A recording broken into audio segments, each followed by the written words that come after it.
बड़ा western concept है योगा, जिसमें आसन कर रहे हैं, सब कुछ कर रहे हैं। और अगर इसको आप एक फिजिकल एक्सरसाइज की तरह लेते हो, तो फिजिकल एक्सरसाइज के तो अपने बेनिफिट्स होते हैं। तो सर अगर जैसे हम बात कर रहे थे साधना की, कोई हमारे ऑडियंस पहली बार साधना करना चाहते हैं, वो आना चाहते हैं, मेडिटेशन करना चाहते हैं, तो जो फर्स्ट टाइम जो बिगिनर्स कहलाते हैं, उनके लिए क्या एडवाइस रहेगी? अब क्योंकि ध्यान लो इम्पैक्ट है टू नो इम्पैक्ट है, तो कोई ऐसी सावधानी की ज़रूरत नहीं है, क्योंकि आप अपने साथ डील कर रहे हैं। संध्या काल और एक ब्रह्म मुहूर्त। तो अगर हम इसको साइंटिफिकली देखते हैं, तो ये वो टाइम होता है जब हम सबसे ज़्यादा वनरेबल हैं। हमारे जो डिफेंस मैकेनिज्म्स हैं वो डाउन है। जैसे हम सुबह सुबह उठते हैं तो हमें सपना याद होता है और फिर भूल जाते हैं, क्योंकि हमारे डिफेंस मैकेनिज्म्स डाउन है। रात को सोते सोते हम ग्रोगी हो जाते हैं, वो है ना, आधी नींद अवस्था में। और फिर हमने देखा है, अगर हम कुछ देख रहे हैं, कोई भूतिया पिक्चर देख रहे हैं, वही तो फिर वो थॉट्स सपना आने आता लगते है। हैं। हाँ। तो हमारे डिफेंसेस डाउन है। तो अगर कोई इंसान योग और ध्यान की तरफ है, कर रहा है डेली, तो उन्हें कोई स्पेसिफिक डाइट फॉलो करने की ज़रूरत होती है? जनरल आदमी को नहीं होता, जो बहुत ज़्यादा कुछ एक सिंसियर एफर्ट करना चाहते हैं, जो फिर धर्म में और गहरे उतरना चाहते हैं, या फिर जो प्रोफेशनल योगी बनना चाहते हैं, तो फ़र्क पड़ता है डाइट का, क्योंकि फिर तो उनका एक प्रोटोकॉल ही अलग हो गया। पर एक साधारण आदमी अगर अपने ना थोड़ा अपने मैक्रोज माइक्रोज का ध्यान दे, उतना काफ़ी होता है। अगर हम योग की बात करें तो योग और साधना एक है। अगर हम फिजिकल एस्पेक्ट की बात करें तो फिर आप एक मेडिटेशन प्रैक्टिस को जोड़ सकते हैं, बिल्कुल होंगे। और फिजिकल बेनिफिट्स के जो साइकोलॉजिकल बेनिफिट्स होते हैं कि थोड़ा डोपामिन रिलीज हो गया, थोड़ा कोर्टिसोल डाउन चला गया, पर उतना तक ही है। अगर हम लॉन्ग टर्म साइकोलॉजिकल बेनिफिट्स की बात कर रहे हैं, या फिर हम एक कॉग्निटिव बेनिफिट की बात कर रहे हैं, तो हमें योग को, साधना को और इंडियन नॉलेज सिस्टम्स को थोड़ा और गहरा जाके समझना होगा। इम्पैक्ट चाहते हैं ध्यान का, योग का अपने जीवन में, तो जितनी आपकी क्षमता हो आप बैठ सकते हो। अगर मैं बोलूं कि नहीं जी ध्यान तो केवल सुखासन, सिद्धासन, पद्मासन, शीर्षासन में लगता है, तो ये बहुत ही गलत स्टेटमेंट है, क्योंकि ऐसा नहीं है। जब आप ध्यान करते हो तो आप अपने आप रिलैक्स होना शुरू हो जाते हो, और जब ज़्यादा रिलैक्स होते हो तो नींद आती है। तो आपको लगता है आपने ध्यान किया, पर आप खराटे मार रहे हो। और अगर काउंटेड ब्रेथ रहेगी तो हम अलर्ट भी रह सकते हैं। तो फ़ायदे ही फ़ायदे हैं, नुकसान तो ऐसा नहीं है।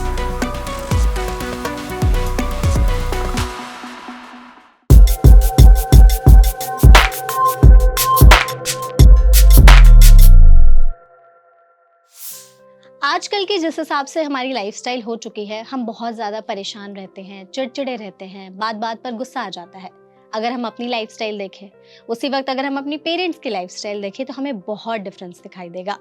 और अगर आप थोड़ा सा दिमाग लगा करके आने वाली जनरेशन की लाइफस्टाइल के बारे में सोचेंगे, तो आप इमेजिन भी नहीं कर सकते कि उनकी जो लाइफस्टाइल है वो कैसे होने जा रही है। जिस हिसाब से हमारी आज जीवन शैली हो गई है, हर दिन हम इतने परेशान रहते हैं, बात बात पे लोगों से लड़ाई करने लगते हैं, चिड़चिड़े रहते हैं, हर चीज़ में स्ट्रेस लेने लगते हैं। तो मेरे हिसाब से इन सब से कोप अप करने का एक बहुत ही आसान और इफ़ेक्टिव तरीका है योग और मेडिटेशन। इंडिया में सालों से इसका प्रचलन है, लेकिन धीरे धीरे लोग इसके बारे में भूलते जा रहे हैं। तो इसीलिए आज एनबीटी स्वास्थ्य चर्चा में हमारे साथ हैं डॉक्टर ईशान शिवानंद, जिनका हम इस सेशन में बहुत बहुत स्वागत करते हैं। Doctor Ishan mental health researcher हैं और फाउंडर हैं योगा ऑफ इमॉर्टल्स के। तो इस सेशन के जरिए हम सर से जानेंगे कि योगा और मेडिटेशन से हम कैसे खुद पर काबू पा सकते हैं, अपनी लाइफ का पर्पस ढूंढ सकते हैं, और आजकल की जैसी भागदौड़ भरी हमारी लाइफस्टाइल हो चुकी है, उसमें कैसे खुद को हम स्ट्रांग बना सकते हैं, ताकि दुनिया से लड़ सके, दुनिया के सामने डट कर खड़े रह सके। तो सर, आपका इस सेशन में बहुत बहुत स्वागत है। थैंक यू हमारे साथ जुड़ने के लिए। बहुत बहुत धन्यवाद मैम, आपको, आपके लिसनर्स को। आप मेरे साथ इतना समय व्यतीत करने वाले हैं। जी सर, बिल्कुल। हम इस इंटरव्यू को भी वैसे ही रखेंगे कि हम एक जर्नी पर चल रहे हैं योगा और मेडिटेशन के। जितना हो सके लोगों के बहुत सारे सवाल होंगे, उसके बारे में जानने की कोशिश करेंगे। सर, मेरा पहला सवाल यही होगा कि मैंने स्टार्ट में भी बात की कि लाइफस्टाइल हमारी बहुत बदल चुकी है पहले से अब। बहुत ज़्यादा अब लोग स्ट्रेस लेने लगते हैं, बात-बात पर चिड़चिड़े हो जाते हैं, परेशान हो जाते हैं, गुस्सा करने लगते हैं। हर वक़्त आप उनसे पूछेंगे कि अगर यार कैसी है तुम्हारी लाइफ़? तो कहेंगे यार कुछ अच्छा नहीं चल रहा है। तो ये जो कुछ अच्छा नहीं चल रहा है, ये जो लाइन लोगों ने पकड़नी शुरू कर दी है, बोलनी शुरू कर दी है, तो इसे ठीक करने में योगा कैसे हेल्प करता है हमारी? प्लीज़ उसके बारे में बताइए। सो मैडम, अगर हम इतिहास को देखते हैं, कुछ चीज़ें अलग हैं, जैसे टेक्नोलॉजी, इंफॉर्मेशन, लेकिन स्ट्रेस हमेशा से रहा है। आप कोई भी सिविलाइजेशन देख लो, उल्टा पहले डर का माहौल ज़्यादा होता था कि खाना मिलेगा, नहीं मिलेगा, युद्ध होगा, नहीं होगा, आक्रमण होगा, नहीं होगा। और आज की तारीख में स्ट्रेस बढ़ गया है क्योंकि हमें एक चीज़ नहीं आती, और वो है आर्ट ऑफ रिलैक्सेशन। रिलैक्सेशन में और नंबिंग में, मतलब कि शांत होने में और मूर्छित होने में ज़मीन आसमान का फ़र्क है। अब मूर्छित होने के अलग अलग तरीके हैं। मैं खा खा के मूर्छित हो जाऊँ, मैं टीवी देख देख के हो जाऊँ, मैं सोशल मीडिया में डूम स्क्रॉल करते करते हो जाऊँ, और मुझे लग रहा है कि मैं शांत हो रहा हूँ, ये मेरा आरएनआर टाइम है, रेस्ट एंड रिक्रिएशन जो सोल्जर्स को मिलता है। पर ये आरएनआर टाइम नहीं है, क्योंकि हमारे शरीर पे तो स्ट्रेस बना हुआ है।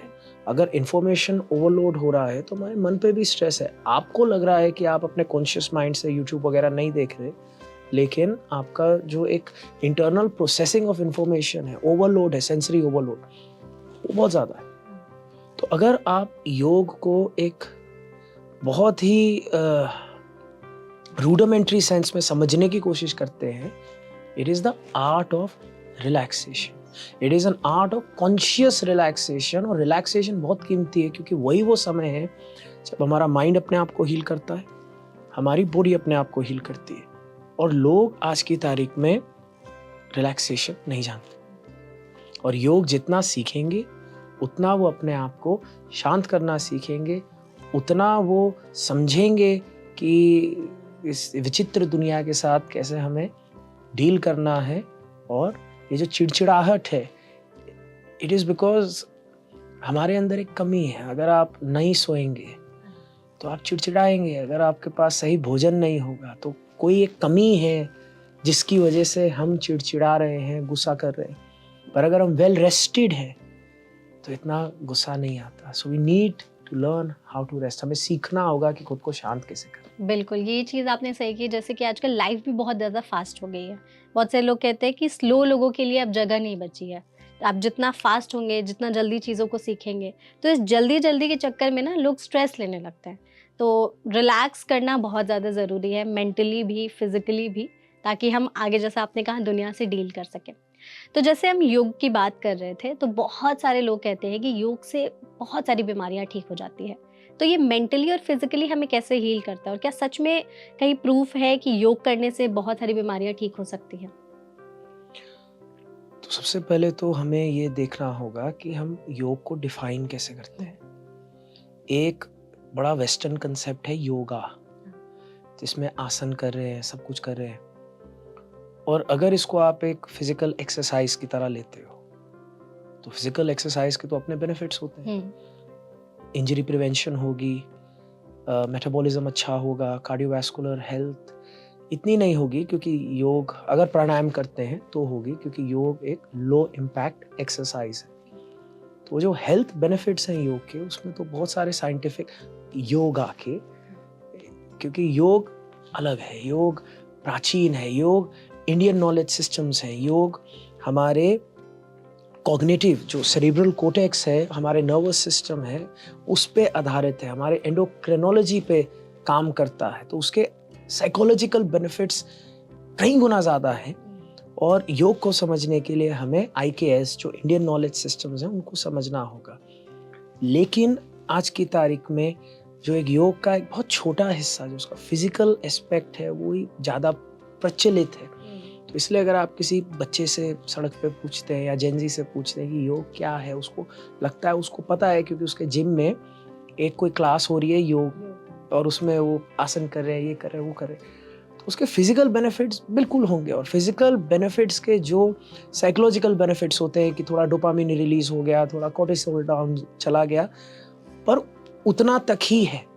अगर हम लॉन्ग टर्म साइकोलॉजिकल बेनिफिट्स की बात कर रहे हैं या फिर हम एक कॉग्निटिव बेनिफिट की बात कर रहे हैं, तो हमें योग को, साधना को और इंडियन नॉलेज सिस्टम्स को थोड़ा और गहरा जाके समझना होगा। 2 तरीके की सांस ले लो और फिर हमें लगता है कि उससे सारे जो हम योग के बेनिफिट्स की बात कर रहे हैं, जो कॉग्निटिव बेनिफिट्स की बात कर रहे हैं, वो मिल जाएंगे।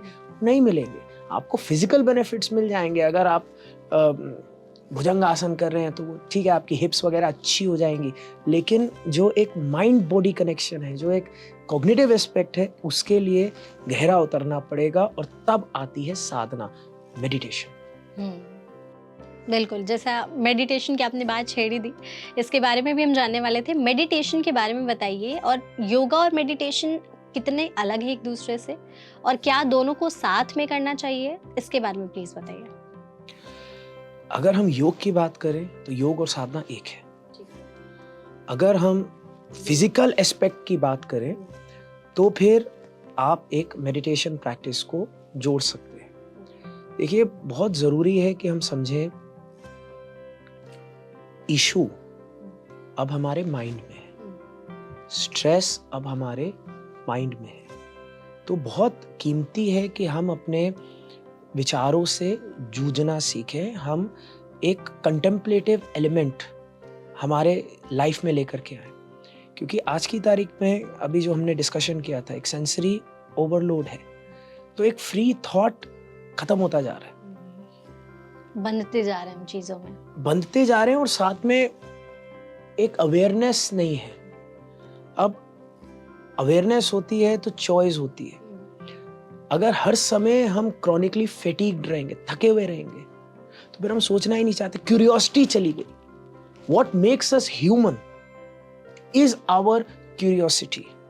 क्यूरियोसिटी से आती है क्वेस्ट, खोज, और खोज से फिर हमें नई नई चीजें पता चलती। आज की तारीख में हम इतने थके हुए हैं, क्यूरियोसिटी, किसी ने कोई बात बोली, कुछ नहीं करना, गूगल कर लिया, और गूगल में भी अब हमें क्या पता एल्गोरिथम हमें क्या दिखा रहा है। ये तो थोड़ा खराब है, कल को तो एआई आ जाएगी, आपको कुछ भी नहीं करना, टाइप भी नहीं करना, आप बस पूछेंगे, आपने मेटा क्वेस्ट के चश्मे पहने होंगे और आप बस बोलेंगे कि ये क्या कह रहा है, और फिर जो कुछ भी एआई में फेड है आपको पता, वो बोल देंगे, तो आप फिर सोचोगे ही नहीं। अगर हम एक मसल को यूज नहीं करते, वो धीरे धीरे धीरे कंस्ट्रिक्ट होके बेकार हो जाती है। अगर हम इसको नहीं यूज करते तो क्या होगा? तो इसीलिए साधना बहुत कीमती है, क्योंकि साधना हमारी सुपर कॉन्शियसनेस से हमें जोड़ती है। साधना हमारी एबिलिटीज हमें रिवील करती है, और हम एक क्वालिटी अगर साधना से अपने जीवन में ले आए, और अगर मैं आपके दर्शकों को समझाने की कोशिश करूं क्यों साधना कीमती है, रेजिलियंस, सहनशीलता। अगर सहनशीलता नहीं होगी तो स्ट्रेस बढ़ेगा, छोटी से छोटी चीजें हम नहीं भुला पाएंगे, और फिर वो एक सुई भी घाव बन जाएगी। जैसे पुराने जमाने में था ना, एंटीबायोटिक्स नहीं थी, तो एक छोटी सा स्क्रैच भी हमें जान से मार सकता था, क्योंकि इम्यूनिटी नहीं थी। और अगर हमारा मन इतना कमजोर हो जाएगा तो एक आदमी हमें गाली देगा, और ये आप सब लोग अपने जो मुझे सुन रहे हैं, आपके दर्शक, वो सोच सकते हैं कि कभी अगर आपकी लाइफ में कुछ खराब होता है या ट्रॉमा आता है, क्या आप आसानी से उसको छोड़ पाते हैं, या फिर 10 दिन के बाद भी वो चीज आपके दिमाग में घूम रही है। And this is a mental health disorder. We have low resilience, और यहाँ पे हमारे पास प्रमाण है, हमने शोध किया है कि अगर हम साधना करते हैं, और खासकर थियोलॉजिकल साधना करते हैं, तो नॉन थियोलॉजिकल साधना के कंपैरिजन में थियोलॉजिकल साधना हमें बहुत ज्यादा रेजिलियंस फैक्टर प्रदान करती है। ओके।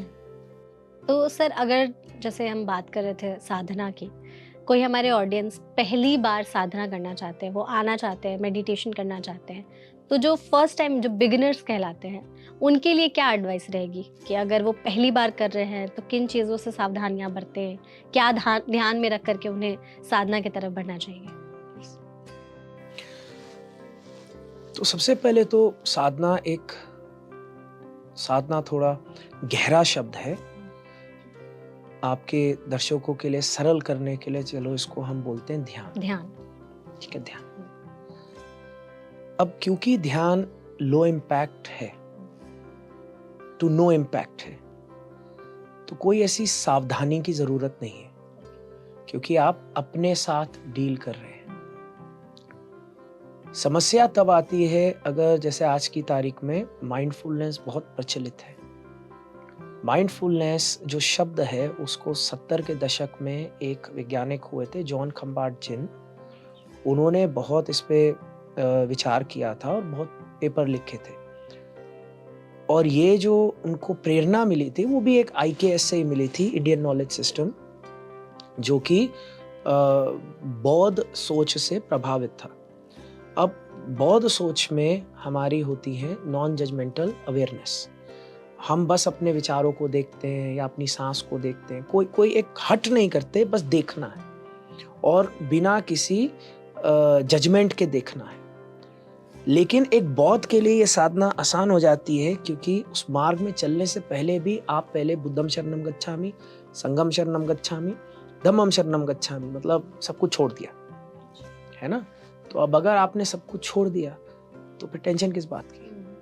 फिर अपनी सांस को देखना, विचार को देखना आसान है, क्योंकि अब तो सब छोड़ दिया। पर वहीं फिर देखा गया कि यही माइंडफुलनेस प्रैक्टिस, ये जो बौद्धों की प्रैक्टिस है, अगर एक सोल्जर कर रहा है या एक महिला कर रही है who is a survivor of abuse, या एक सोल्जर कर रहा है जिसने पोस्ट ट्रॉमेटिक स्ट्रेस डिसऑर्डर अनुभव किया है, उसको बहुत ट्रॉमा है यूथ के समय जो सब उसने देखा था, तो फिर वही विचार सामने आते जाएंगे, फिर उसको नहीं पता क्या करना है।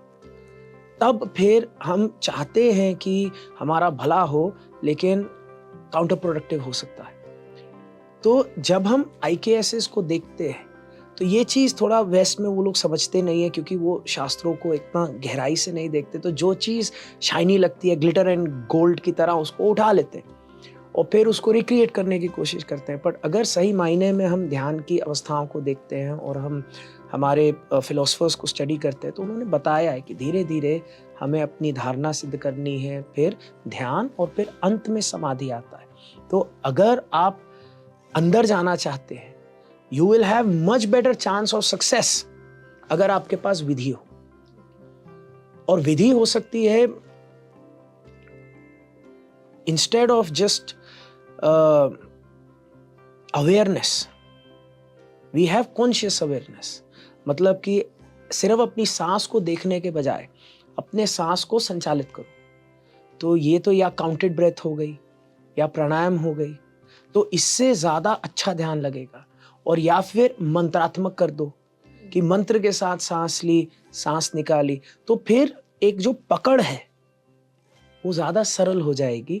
और फिर इस पकड़ से अगर आप नॉन जजमेंटल अवेयरनेस की ओर जाना चाहते हैं, इजी हो जाएगा। तो एक स्टडी और एक protocol based approach towards meditation बहुत कीमती होती है, बिल्कुल। रादर देन जस्ट घुस गए। ये चीज़ आपने बिल्कुल सही की कि कैसे, मतलब छोटी छोटी चीज़ों का ही हमें ध्यान रखना होता है उसके बाद ही। तो सर, जैसे मेडिटेशन की बात कर रहे हैं हम लोग, अगर कोई मेडिटेशन कर रहा है तो उसमें जगह का क्या रोल होता है और क्या टाइम का रोल होता है?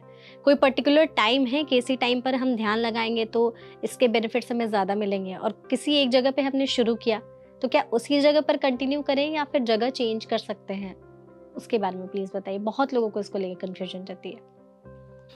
अब समय का प्रभाव पड़ सकता है, और आप देखिए जो इंडिक सिस्टम्स हैं वो कितने बढ़िया हैं। उन्होंने 2 समय दिए थे, एक तो संध्या काल और एक ब्रह्म मुहूर्त। तो अगर हम इसको साइंटिफिकली देखते हैं तो ये वो टाइम होता है जब हम सबसे ज़्यादा वनरेबल हैं।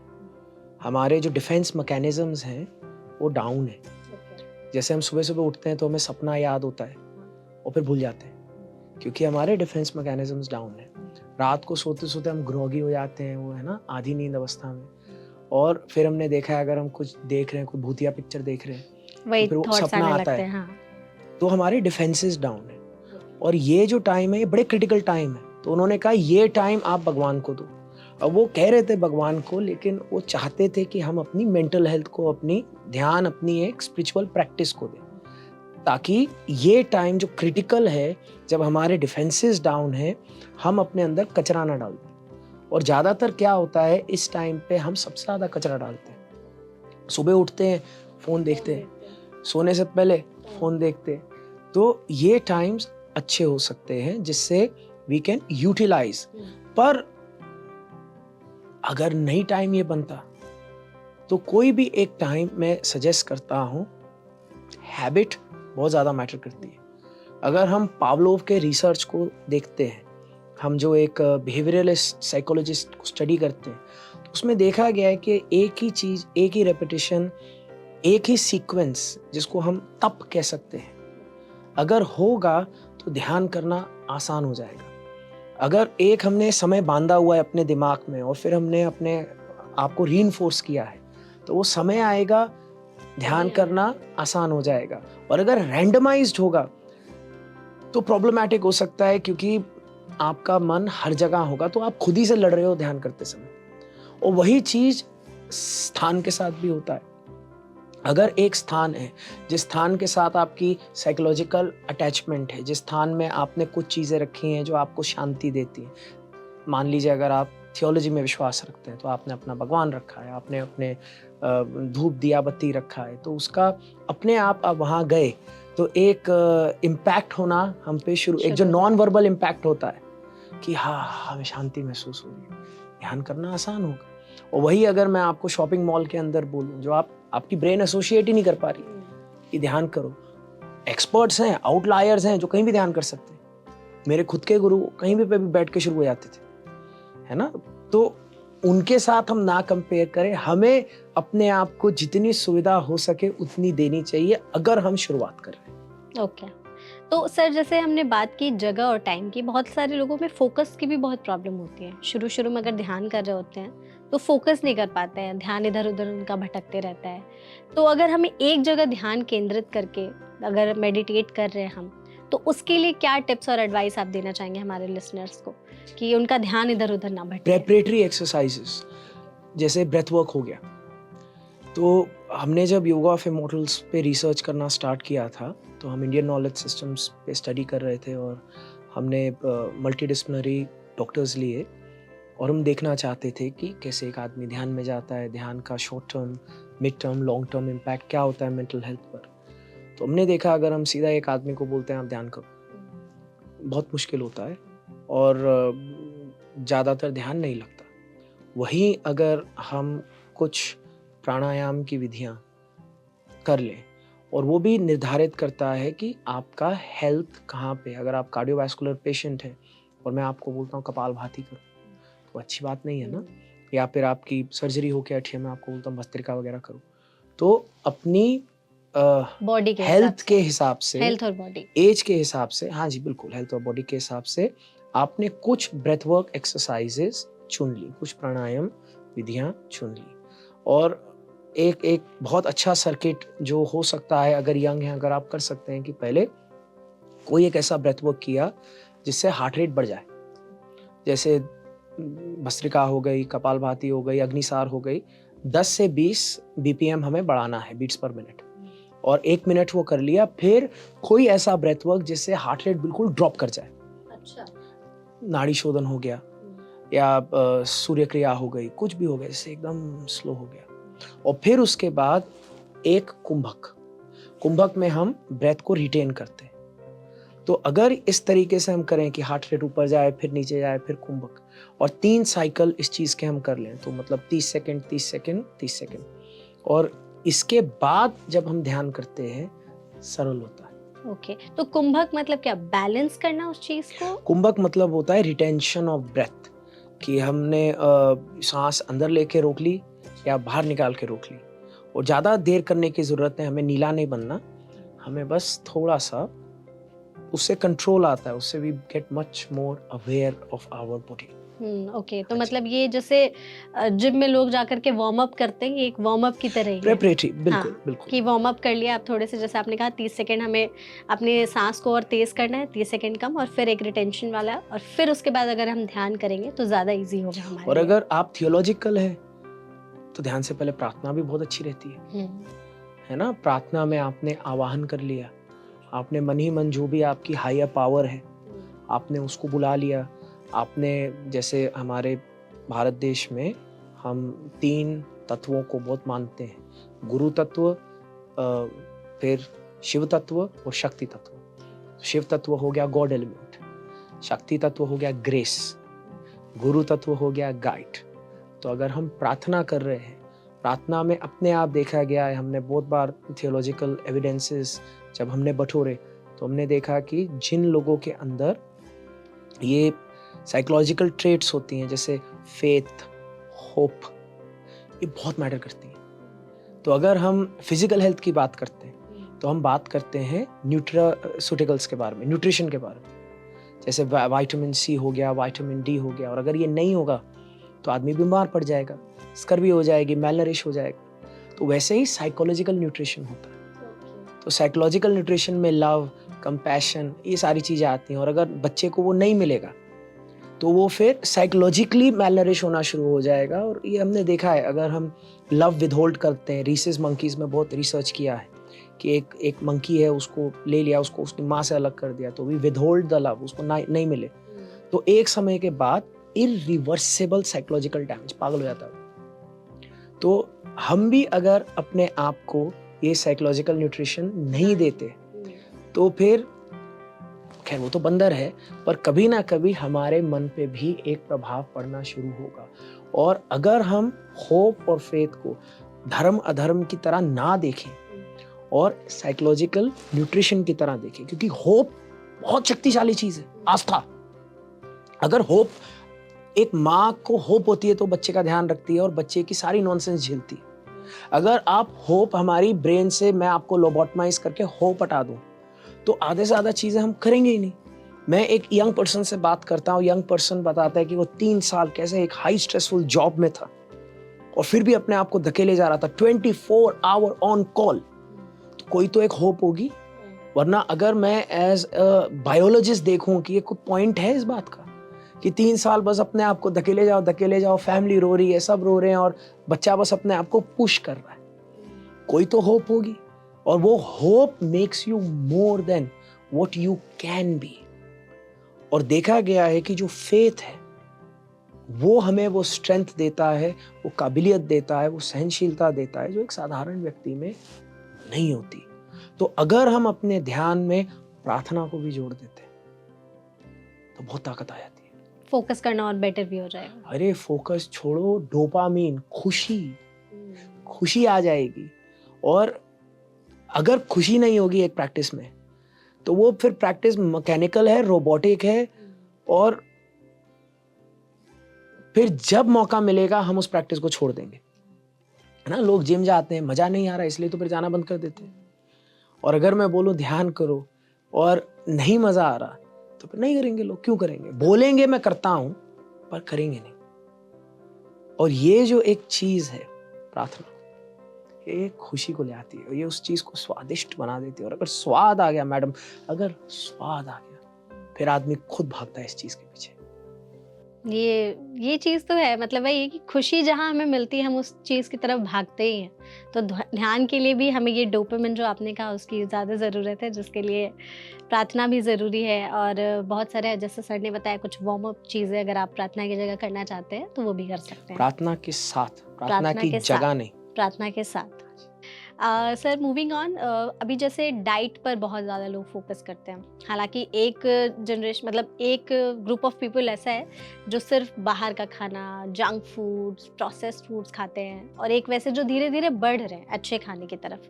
तो अगर कोई इंसान योग और ध्यान की तरफ है, कर रहा है डेली, तो उन्हें कोई स्पेसिफिक डाइट फॉलो करने की ज़रूरत होती है कि कुछ चीज़ें खाएं या ना खाएं? कुछ ऐसा होता है उनके साथ कि हाँ यही डाइट फॉलो करेंगे? खाने का कुछ असर होता है इन सब चीजों पर या नहीं? जनरल आदमी को नहीं होता, जो बहुत ज्यादा कुछ एक सिंसियर एफर्ट करना चाहते हैं, जो फिर धर्म में और गहरे उतरना चाहते हैं, या फिर जो प्रोफेशनल योगी बनना चाहते हैं, तो फर्क पड़ता है डाइट का, क्योंकि फिर तो उनका एक प्रोटोकॉल ही अलग हो गया। पर एक साधारण आदमी अगर अपने थोड़ा अपने मैक्रोज माइक्रोज का ध्यान दे, उतना काफी होता है। उससे ज़्यादा कुछ असर नहीं होता है। ठीक है, ओके। हमने बहुत इसमें देखा, रिसर्च किया, क्योंकि देखो जब अब जैसे मैं हूँ, I can't hide my faith, है ना, आई एम अ रिसर्चर, लेकिन शक्ल देख के पता चल रहा है कि मेरी प्रिजुडिस कहाँ पे। और बहुत बार एज अ रिसर्चर आपको अपनी ईगो को धरा का धरा रखना पड़ता है, क्योंकि यू कैनॉट हैव अ बायस, फिर वो साइंटिफिक स्टैंडर्ड के खिलाफ हो जाता है। तो मेरे को भी बायस था, मुझे भी लगता था कि अगर आप एक तरीके का खाना खाओगे तो ध्यान लग सकता है। और फिर जब हमने अलग अलग नेशनैलिटीज़ पे रिसर्च किया, हमने कॉकेशियंस पे किया, हमने एशियंस पे किया, हमने साउथ एशियंस पे किया, हमने ईस्ट एशियंस पे किया, और हर किसी का अपना खान पान होता है। तो जो एक ध्यान करने की क्षमता है और ध्यान के मेंटल हेल्थ बेनिफिट्स हैं, कोई फ़र्क नहीं है उसमें। उससे कोई फ़र्क नहीं पड़ता। हाँ, वही है, जैसे अगर कंट्री टू कंट्री पे यहाँ का खाना कुछ अलग है, कहीं और का खाना कुछ अलग होगा, तो वहाँ जाकर के उससे एज लॉन्ग एज आप अपने आप को पॉइजन नहीं कर रहे। हाँ, क्योंकि जो आपने बात बोली, बाहर का खाना, ये करना, वो जंक खाना, फूड, प्रोसेस्ड तो फूड्स। उसमें तो एक स्लो डेथ है। और उसमें तो ऑफ कोर्स अब हमें पता है कि अगर हमारे ब्लड शुगर लेवल ऊपर नीचे हैं तो उसका एक कॉग्निटिव इम्पैक्ट पड़ेगा। अगर हमारी कार्डियोवैस्कुलर हेल्थ ऊपर नीचे है, कॉग्निटिव इम्पैक्ट पड़ेगा। तो अगर आप हेल्दी अपने मैक्रोज और माइक्रोज का ध्यान रख रहे हैं, अगर आपके फिजिकल गोल्स हैं, जिसमें आप, जैसे मैं खुद बॉक्सर हूँ, तो मेरा एक अलग फिजिकल गोल होता है, तो एक प्री फाइट प्रिपरेशन अलग होती है, तो एक प्रोटीन इनटेक अलग होता है, और एक मेंटेनेंस अलग होती है। तो उन चीज़ों पे अगर हम ध्यान देते हैं तो ठीक है, और फिर ध्यान भी बड़ा अच्छा लगता है। और यही चीज़ मैं सब यंग बच्चों को भी कहना चाहता हूँ, क्योंकि हर कोई अपने बायस के हिसाब से आपको कुछ ना कुछ खिचड़ी पका के देगा कल्चर की, कि अगर आप ऐसा कर रहे हो तो ध्यान कर ही नहीं सकते। ध्यान अलग है, ध्यान एक बहुत पर्सनल चीज़ है, ध्यान के साइकोलॉजिकल बेनिफिट्स हैं, और कोई भी ध्यान कर सकता है और करना चाहिए। बिल्कुल, जैसे कि आपने इन सभी चीज़ों के बारे में बताया, सोशल मीडिया पर बहुत सारी इस चीज़ को लेकर के जानकारियाँ कुछ ज़्यादा ही उपलब्ध हैं। मतलब हर कोई अलग-अलग तरह की बातें करता है। कंटेंट मैडम, हाँ, कंटेंट। मतलब वही है, कुछ लोग कहते हैं कि जैसा आपने कहा कि अगर आप ध्यान कर रहे हो तो यही स्पेसिफिक डाइट आपको फॉलो करनी चाहिए। आप ध्यान कर रहे हो तो इन सब, तो वो ये शायद सब ध्यान कुछ नहीं, वो शायद सिद्धियों की बात कर रहे हैं, क्योंकि अगर आप फिर कल्चरल एस्पेक्ट पे जाते हो तो फिर वो ऑब्जेक्टिव अलग होता है। फिर वो ध्यान, जैसे एक होती है निष्काम साधना, होती है सकाम साधना। निष्काम में मतलब आप बस कर रहे हो ताकि आप योग की अवस्था को प्राप्त करो और आपको उसके बेनिफिट्स हो। सकाम साधना में आप किसी देवी देवता कुछ, है ना, उनको उनको आप प्रसन्न करके, कुछ वरदान करके, कुछ बिल्कुल ही फिर आप अलग रास्ते पे चले गए। वो अलग चीज़ है। तो वो फिर लोग कहते होंगे, करते होंगे, वो फिर अपने लिए नहीं ध्यान कर रहे, वो उनका फिर कहीं कोई बैठा है जो उनको बड़ा ही जजमेंटल देख रहा है, और फिर अगर कुछ आप गलत खा रहे हो तो वहाँ के कह रहा है माँ जी सटक ली। तो वो अलग सिस्टम है, उसके बारे में मैं नहीं जानता, क्योंकि जो शैवाइट फिलोसफी मैंने पढ़ी है, जो इंडियन नॉलेज सिस्टम्स को मैंने स्टडी किया है, तो उसमें जो एक हायर पावर है वो बहुत कंपैशनेट है। तो एज लॉन्ग एज आप एक सही रास्ते पे चल रहे हैं तो सब अच्छा चलता है। सर, एक और चीज़ है, जैसे हमने नेगेटिव थॉट्स पर बात कर रहे थे तो उसी टाइम था कि बहुत सारे लोगों को अपने जीवन का पर्पस नहीं समझ में आता है। उन्हें पता ही नहीं एग्जैक्टली कि उन्हें करना क्या है, किस तरफ जाना है, कैसे करना है।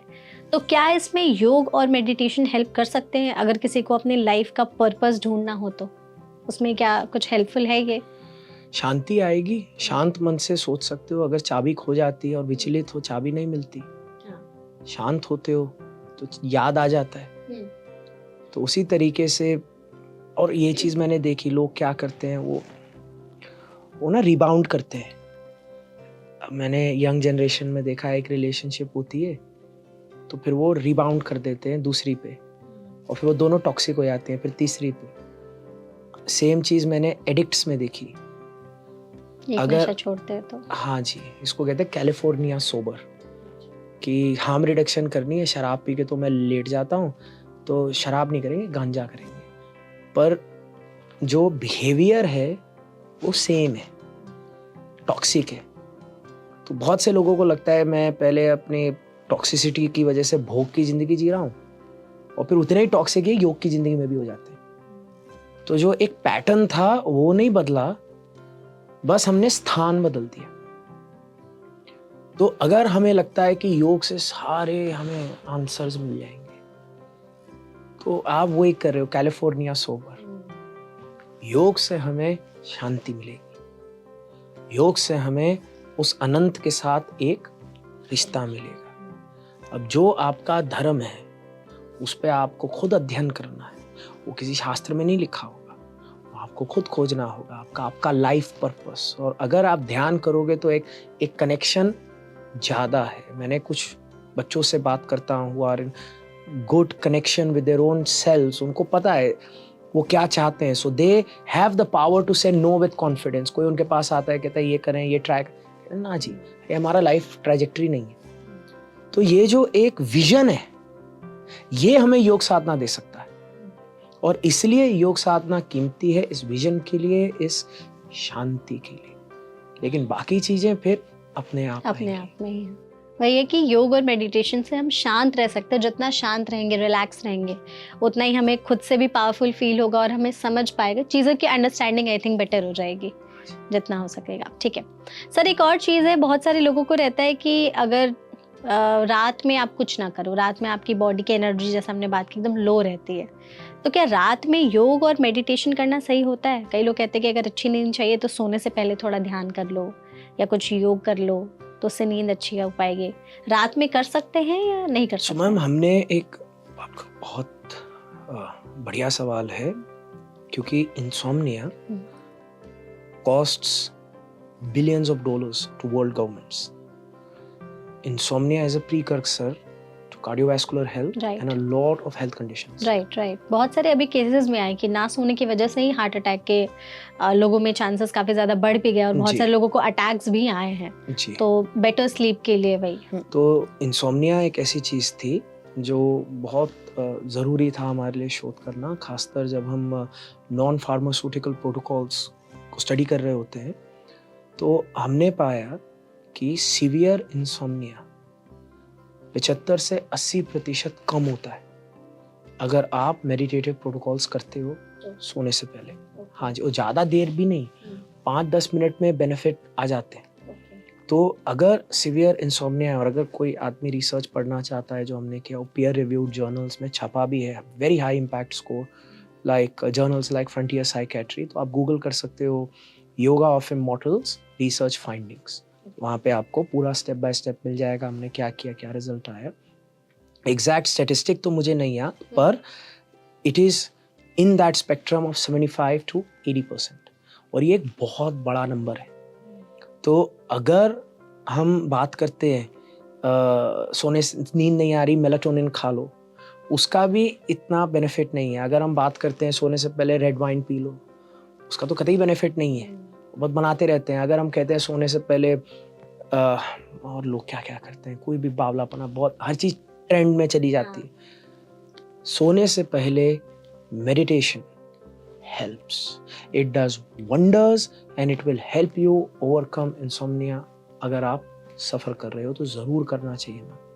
मतलब कर सकते हैं और आपके इससे हेल्प भी मिलेगी। चाहिए, मैं तो कह रहा हूँ करना चाहिए अगर कर सकते हो तो 5-10 मिनट इज इनफ, से लाभ मिलेगा। पर अगर स्वाद आ रहा है, हाँ, तब स्वाद मैटर्स। हाँ जी।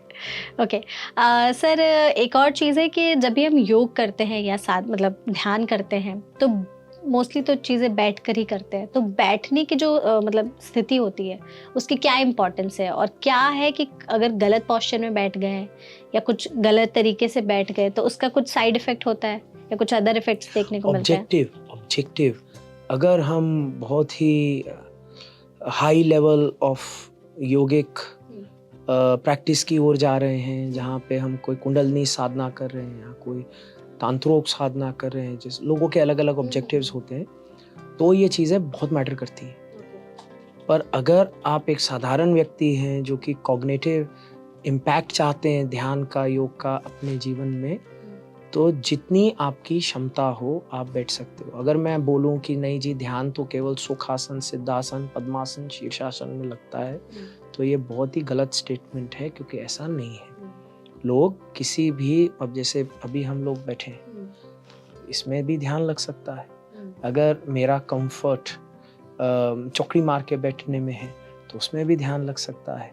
तो ये चीज़ें इतना मैटर नहीं करती अगर आप सिर्फ साइकोलॉजिकल बेनिफिट के लिए ध्यान कर रहे हो। तो ओके, तो सर बैठने के साथ एक और होता है कि ब्रीदिंग पैटर्न्स जो होते हैं उसे भी अगर हम ध्यान कर रहे होते हैं, योग कर रहे होते हैं, तो ब्रीदिंग पैटर्न्स भी आई थिंक बहुत इंपॉर्टेंट होते हैं। तो बहुत। अगर हाँ, तो इनकरेक्ट ब्रीदिंग पैटर्न से आपको क्या कुछ इसके अलग साइड इफेक्ट देखने को मिलते हैं, और कैसे हमें पहचानना चाहिए कि जो सांस लेने का हमारा तरीका है वो सही चल रहा है, ताकि हमें उसके ज़्यादा अच्छे जो आफ्टर इफेक्ट्स है वो मिल सके। तो ब्रीदिंग पैटर्न्स के बारे में बताइए प्लीज़।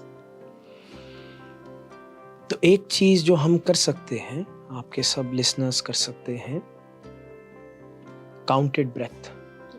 सो डीप, गहरी सांस और काउंटेड ब्रेथ। तो एक प्रक्रिया कि अगर 3 काउंट के साथ सांस ली, 3 काउंट से निकाली, तो गहरी सांस आप ले रहे हो, 1 2 3, सांस अंदर, 3 2 1 बाहर, और सांस गहरी है।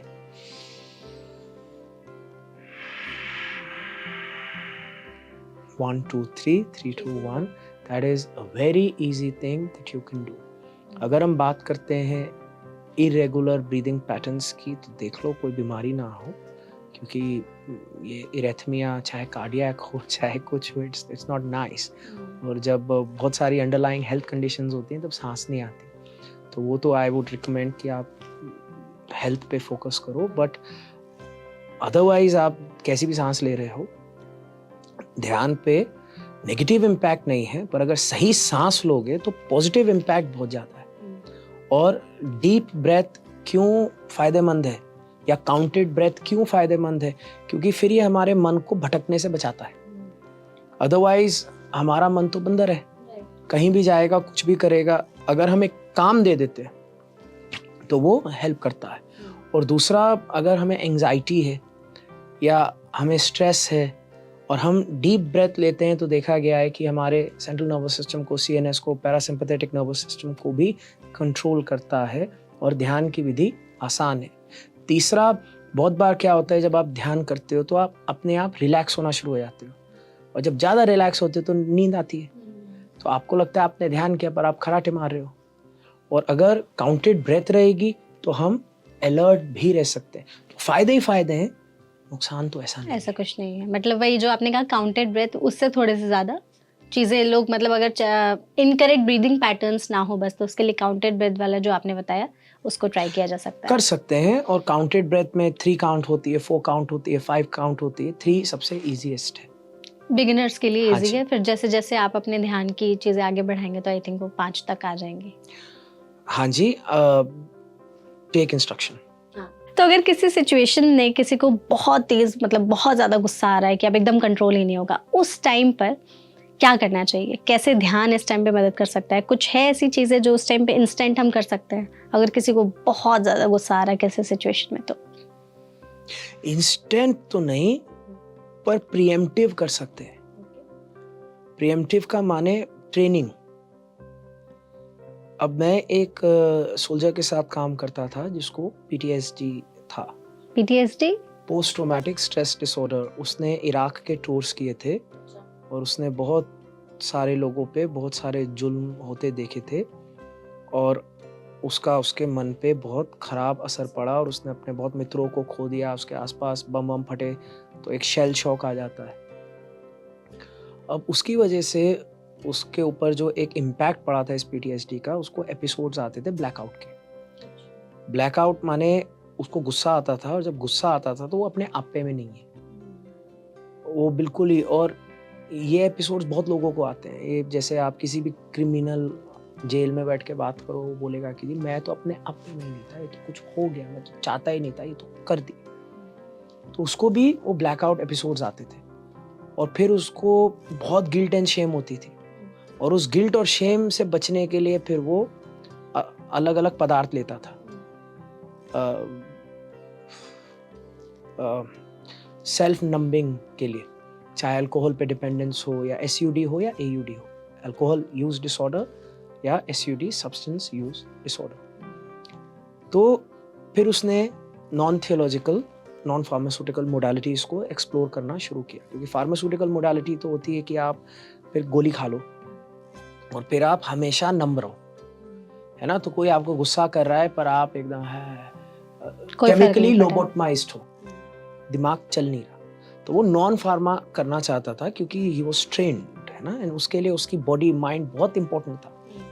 तो नॉन फार्मा में उसने मेडिटेशन को अपनाया और फिर धीरे धीरे धीरे उसने प्रैक्टिस की, ब्रेथ वर्क प्रैक्टिस किया, मेडिटेशन प्रैक्टिस की। उसने मेरे पास आके कहा कि ईशान, मैं तुम्हारा बहुत धन्यवाद करना चाहता हूँ क्योंकि 2 चीज़ें हुई मेरे जीवन में। पहले जब ये आती थी समस्या, तो ये बिन बुलाए मेहमान की तरह आती थी, एकदम आ जाती थी, मुझे पता ही नहीं चलता था और ऐसे धप्पा करके, और फिर मैं फंस जाता था। कहता है बट अब क्योंकि मेडिटेशन है तो इतनी जागृति, अवेयरनेस है कि मुझे दूर से दिख जाती है कि ये चीज आ रही है। दूसरा, जब ये चीज आती थी तो मेरे पास कोई टूल्स नहीं थे, तो मुझे पता नहीं था इसके साथ डील क्या करना है, तो मैं इसमें बह जाता था। अब क्योंकि अवेयरनेस है तो मुझे पता है कि अच्छा ये चीज़ आ रही है, तो प्रिपरेशन के लिए मैं अपने आप अपनी सांस पे ध्यान कर लूँ, मैं पॉजिटिव सोचना शुरू कर दूँ, मैं अपना फोकस शुरू कर दूँ, तो फिर you get better and resilience बहुत ज़्यादा बढ़ जाती। और अगर बात बात पे गुस्सा आ रहा है तो ये तो एक बहुत ही कमज़ोर मन का प्रतीक है, और लोग ऐसा करते हैं, वो गुस्सा करते हैं, फिर गैसलाइट करते हैं कि जी मैंने तो तेरी वजह से किया। ये एक टॉक्सिक ट्रेट है जो एक बहुत ही कमज़ोर, दुखी, बेचारे मन, और ये दिस पर्सन इज सफरिंग, अंदर से खोखला हो चुका है। तो अगर हमारे घर में ऐसे लोग हैं जो कि अपने आप को पेट्रियार्क बताना चाहते हैं या फिर बड़े बताना चाहते हैं, लेकिन बात बात पे स्नैप करते हैं, कुछ करते हैं, उनको मेंटल हेल्थ डिसऑर्डर है और उनको ज़रूरत है ध्यान साधना करने की। और फिर अगर वो पूजा पाठ कर रहे हैं फिर भी भला नहीं हो रहा, तो मतलब उन्हें ध्यान साधना की ज़रूरत है, क्योंकि पूजा पाठ में भी वो फिर ये कह रहे हैं कि हे भगवान दूसरों को बदल दे, मुझे मत, मैं नहीं बदलूंगा, मैं जैसा वैसे तो रहूंगा। वही हूँ। तो यहाँ पे ध्यान can really help over the long term. पर अगर हमें लगता है कि हम बस कुछ पढ़ लिख के इमीडिएटली उस समय कुछ कर देंगे और गुस्सा चला जाएगा, no ma'am, it's a skill, you have to work on it. ठीक है, तो सर जैसे आपने गुस्से को लेकर के बताया कि खुद पर ही काम करने की ज़्यादा ज़रूरत है, और अगर हम शुरू से खुद पर काम करें तभी, और जो ज़्यादा गुस्सा करते हैं उन्हें एक तरह से मेंटल हेल्थ कोई डिसऑर्डर हो ही गया है, तो उनके आसपास के लोगों को आई थिंक इस चीज़ों का ध्यान रखना चाहिए कि आप उनको बताएं कि आपको ये प्रॉब्लम है और आपको ध्यान की तरफ जाना चाहिए, तभी आप अपने गुस्से को थोड़ा बहुत कंट्रोल कर सकते अगर एक हैं। गुस्से वाले आदमी को हमें बोलेंगे ना, वो हाँ, वो जूता और गुस्सा मारेगा। करेगा। ये चीज़ भी है कि वो और गुस्सा करेगा। ये मैंने सिर्फ आपके रीडर्स के रेफरेंस के लिए कहा है कि अगर कोई आदमी गुस्सा कर रहा है तो आप रिएक्ट ना करो, आप वो मगरमच्छ की दलदल में जाके ना कूदो और माफ करके आगे बढ़ जाओ, नॉट वर्थ इट। मैंने ये नहीं कहा कि आप डायग्नोस करो और फिर मम्मी जी चिल्ला रही हैं, आप बोलो मम्मी जी आप, फिर और पिटाई होगी। हाँ, वो चीज़ है। हाँ तो जो जी। लोग देख रहे हैं जिन्हें सच में पता है कि हाँ मुझे बात-बात पे गुस्सा आता है, तो वही खुद को सुधार ले तो ज़्यादा बेटर होगा आई हाँ, थिंक। ध्यान करो, अच्छी बात है। हाँ, हाँ जी। बिल्कुल।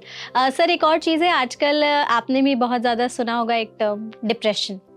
छोटी-छोटी चीज़ों पर लोग कहते हैं अरे यार मैं डिप्रेस्ड हो गया, मैं डिप्रेशन में चला गया, कुछ भी परेशान हो गया, जिस वजह से ओवर थिंकिंग बहुत बढ़ गई है।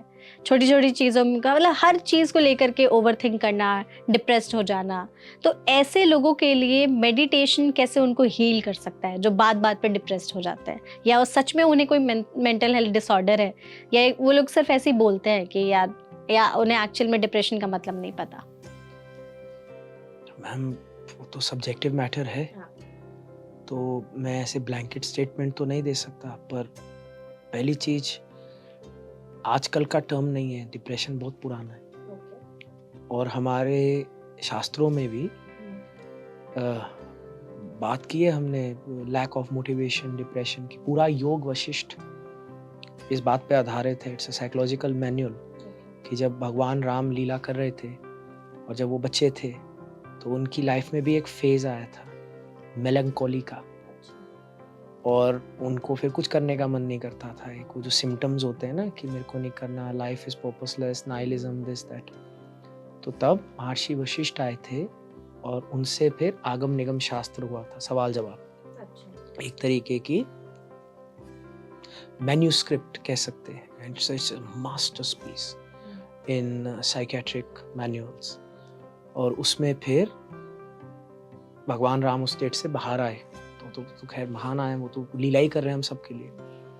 लेकिन महर्षि वशिष्ठ ने फिर कहा कि दुख जो है वो एक बुरी चीज नहीं है, उसका इस्तेमाल किया जा सकता है। अगर भगवान तक भी पहुंचना है तो दुख बहुत बढ़िया रास्ता बन सकता है, जिसको उन्होंने कहा विषाद योग। अगर आप मेलंकोली को देखते हैं तो जितने पोएट्स हैं, जितने आर्टिस्ट्स हैं, है ना, उनके भीतर भी ये चीज होती है, दुख। तो मैं ये नहीं कह रहा दुख होता है नहीं होता, मैं ये कह रहा हूं कि अब है तो प्रोसेस कैसे करोगे आप, है ना। अगर आप स्पेशल हो, आप ज्यादा सेंसिटिव हो और आपको चीजें ज्यादा महसूस होती हैं, तो अब एक तो है कि दुनिया को गाली देते रहो, विक्टिम बन जाओ और दुखी हो, और एक है understand that you are special, it is a gift, you are sensitive. Not everyone is sensitive, हर किसी को आर्ट नहीं समझ आता। मैं अगर एक नेशनल गैलरी में जाता हूँ, मुझे तो लगता है कुत्ते ने उल्टी कर दी और वो आर्ट है, और करोड़ों खरबों का आर्ट है, मुझे नहीं समझ आता, पर जिसको आता है उसके लिए तो बहुत बड़ी चीज है। बिल्कुल। अब भक्ति योग है, साधना है, प्रभुपाद का मार्ग है, बहुत लोगों को नहीं समझ आता चैतन्य वैष्णविज्म, लेकिन जिसको आता है वो तो मीराबाई है ना। तो अगर आपके अंदर वो सेंसिटिविटी है, it is a super power if you know what to do with it. तो मैं ये नहीं बोलूंगा आप दुखी हो नहीं हो, या फिर मैं वो टिपिकल इंडियन माता पिता वाला काम करूं, ओए कुछ डिप्रेशन नहीं होता, चमाट, हम तुम्हारी उम्र में तो तुम्हें पता ही नहीं। नदी पार करके जाते थे, नदी पार करके जाते थे। तो मैं कहूंगा कि आपके अंदर कुछ खास है, अपने आप को समझो, सीखो, and rather than gas lighting your self कि जी दुख नहीं है ही नहीं, दूसरों में नहीं है, मेरे में भी नहीं है, अंडरस्टैंड कि कुछ है। और जैसे महर्षि वशिष्ठ ने भगवान राम को मार्ग दिया, वैसे ये मार्ग भी है जिसको आप अपना सकते हो। और ऐसे जो लोग होते हैं ये ध्यान साधना में बहुत पारंगति करते हैं, ये बहुत आगे पहुंच जाते हैं। अब आप भगवान बुद्ध को देखो, है ना, उन्होंने भी एक बीमार व्यक्ति को देखा, एक मृत व्यक्ति को देखा, एक बुजुर्ग को देखा, और उनपे इतना इम्पैक्ट पड़ गया, तो कितने सेंसिटिव रहे होंगे। अब हम तो रोज के देखते हैं लोग बाहर भिखारी, हमें तो कुछ नहीं होता, उतनी सेंसिटिविटी चाहिए, और है तो आप बुद्ध बनने की क्षमता रखते हो। तो ये जितने भी बच्चे हैं जिनको लग रहा है कि वो लोग स्पेशल हैं और वो एक मास्क पहनते हैं, दुनिया के लिए हंसते हैं, लेकिन अंदर से उनके कुछ है, और उनको पता है कुछ है, लेकिन दूसरों की भलाई के लिए उन्होंने मुस्कुराना सीख लिया और अपने आप को वो अंदर से खाए जा रहे हैं, उन सब बच्चों से मेरी प्रार्थना है, please do not suffer. Either seek theological help और seek non theological help. There are others like, तुम्हारे जैसे और हैं, और मैं बस अच्छे अच्छे एग्जाम्पल्स दे रहा हूं, बुद्ध के, आर्टिस्ट के, भगवान राम के, जस्ट सो दैट आपको पता चले आप अकेले नहीं हो। ऐसे महान लोग अगर इतनी आगे पहुंच सकते हैं तो आप भी पहुंच सकते हो। अगर 100 लोग आपको कह रहे हैं आप डिप्रेस्ड हो, आप बीमार हो, आप बेकार हो, मैं आपको कह रहा हूं आप सेंसिटिव हो, आप खास हो, और आपके भीतर बहुत क्षमता है, and meditation will be that skill that will help you deal with these emotions. Exactly.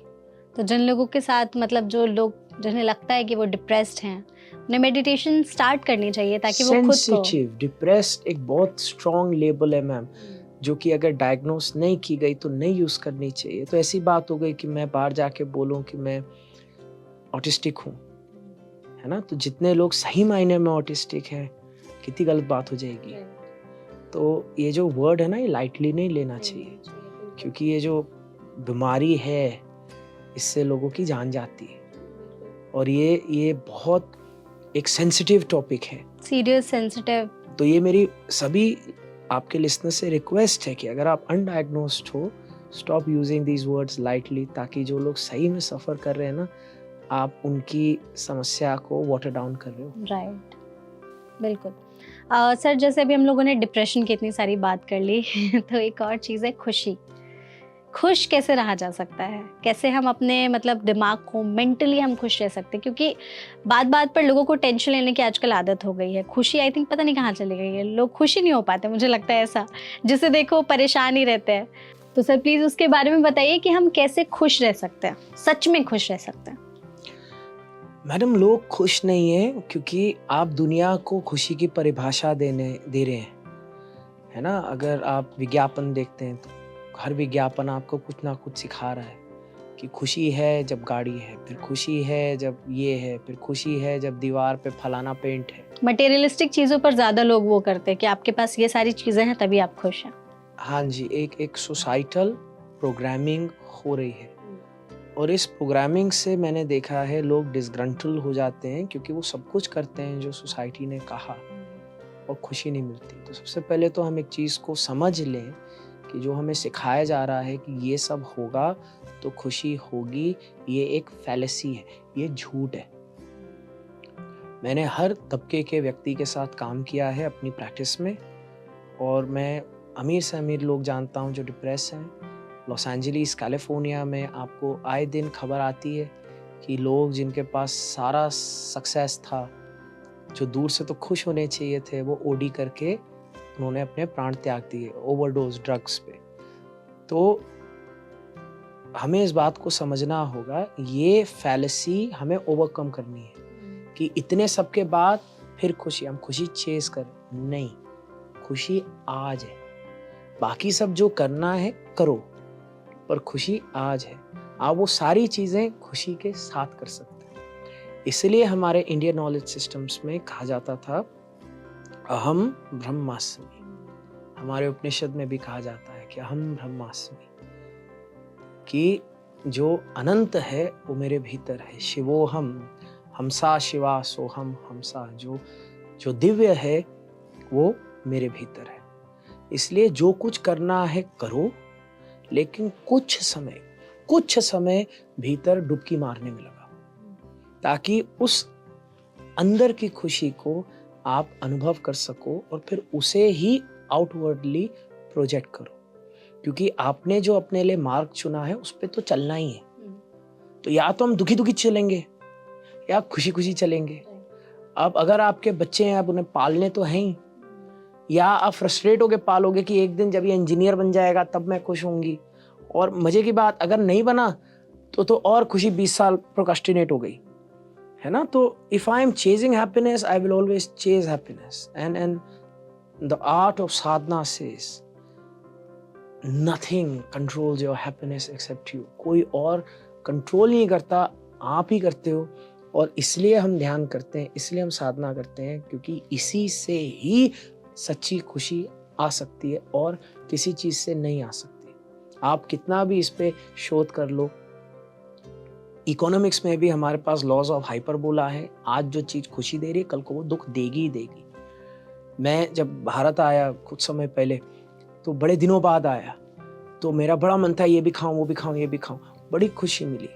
लेकिन खाया सर आपने? अरे मैडम, खाया ना मैंने और फिर अगले दिन सुबह सुबह नई खुशी मिली।